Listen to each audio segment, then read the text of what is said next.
Bonjour, aujourd'hui nous allons parler d'un concept.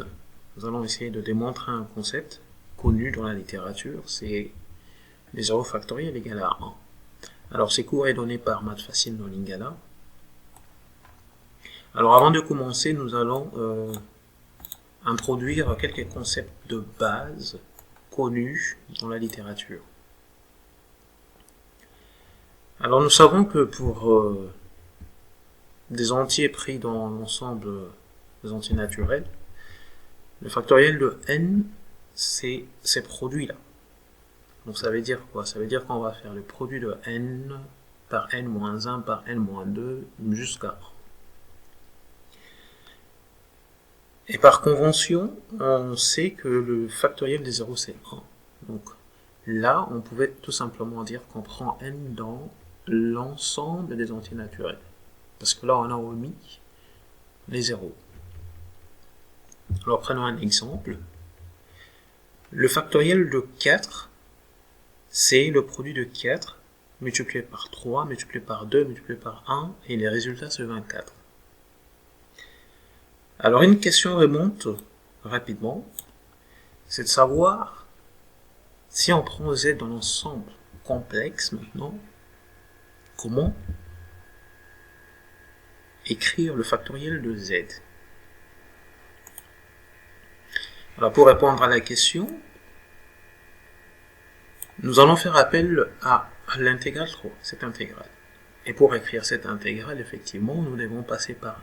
En fait, nous devons respecter certaines conditions. Alors la première condition, c'est que, effectivement, z doit être dans C, et que la partie réelle de z doit être positive.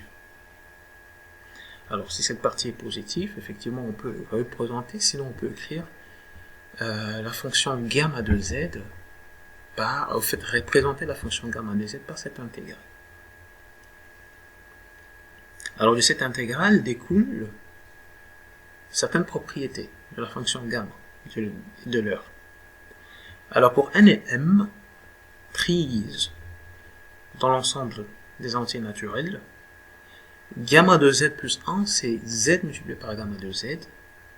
Le n factoriel c'est gamma de n plus 1. Le quotient, en fait, le rapport de gamma de z plus n sur gamma de z, c'est le Pocamer de z. C'est-à-dire que cette écriture, c'est le symbole de Pocamer. Ça veut dire, quand on parle de Pocamer de z, indice n, donc on sait que on a affaire à cette écriture. Alors, le Pocamer de z, indice n plus 1, se décompose de la manière suivante. Alors, c'est le Pocamer de z plus m, indice n, multiplié par le Pocamer de z, indice m, ou encore le Pocamer de z plus n, indice m, multiplié par le Pocamer de z, indice n. Maintenant, montrons effectivement que le factoriel des 0 c'est 1. On va pour cela utiliser la formule 5. Donc on va prendre la 0 factoriel, ça va être égal, ça veut dire que n égale 0, ça va être égal à gamma de 1. Donc on a là les 0 factoriels, c'est gamma de 1. Puis on utilise la formule 3, la formule 3 elle est là, l'intégrale, la représentation intégrale de la fonction gamma. Alors, donc ça veut dire quoi? Vu qu'on connaît que les 0 factoriels c'est gamma de 1, on la représente ainsi, ça veut dire que l'intégrale des 0 plus l'infini de l'exponentielle moins t de t, c'est 1. Là, nous avons prouvé effectivement que le 0 factoriel égale à 1. Alors, pour la petite histoire, tout a commencé avec cette expression, avec cette écriture, le x factoriel. Alors, c'est Bernoulli, effectivement Daniel Bernoulli, qui va écrire une lettre à Christian Goldbach, où figurait cette expression. Effectivement, c'est une expression moderne. L'écriture n'était pas vraiment comme ça. C'est après certains travaux que voilà, des chercheurs ont pu écrire cette formule de cette manière. Ce n'est qu'en 1811 que le gendre va introduire la fonction gamma. Donc en 1811, Legendre introduit la fonction gamma et apporte une contribution majeure dans ce domaine. Donc, si on veut prouver que le factoriel de 0 c'est égal à 1, on peut utiliser cette formule, la formule 11. Ou sinon, on peut aussi utiliser l'écriture intégrale, la représentation intégrale donnée par Euler pour prouver qu'effectivement, les 0 factoriels, c'est 1. Alors là, nous allons faire un petit texte en utilisant nous allons utiliser l'éditeur, c'est-à-dire Python, pour essayer de vérifier effectivement que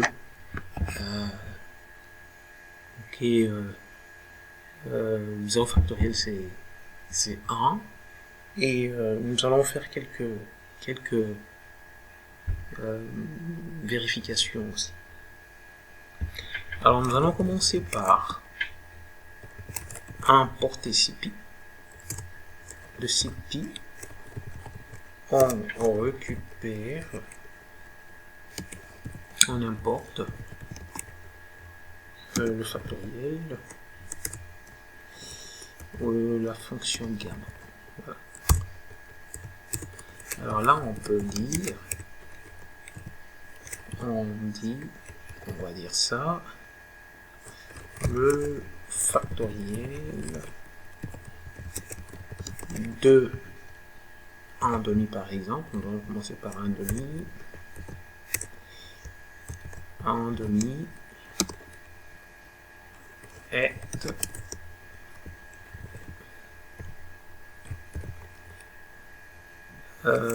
format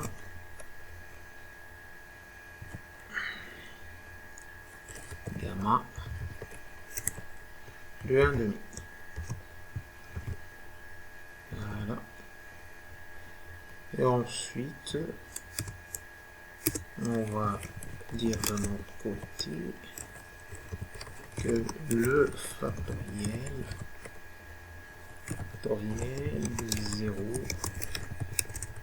de 0 est alors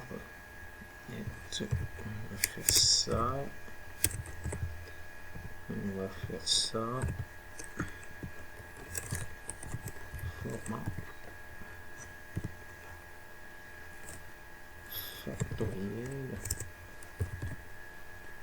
factoriel de 0. Et là, on va mettre un point. Ensuite, on compile pour voir le résultat. Donc là, qu'est-ce qu'on a? On a effectivement là le factoriel de 1,5, c'est-à-dire on a utilisé ici la fonction gamma, c'est-à-dire gamma de 1,5. C'est là le résultat. Et là, on a utilisé le factoriel de 0 qui est 1. Bien, on va essayer encore de refaire un texte, c'est-à-dire je récupère ça pour montrer que le résultat est pareil au factoriel de 0. Donc là, on va changer pour dire gamma, parce qu'on a dit qu'effectivement le 0 factoriel c'est gamma de 1. On va vérifier. Là, on vérifie. Donc nous avons quoi hier? Nous avons le factoriel de 0, c'est 1, le factoriel des 0 et 1. Donc là, on a en fait, les deux résultats sont pareils. Je vous remercie pour le temps passé avec moi dans l'apprentissage de ce qui est connu dans la littérature.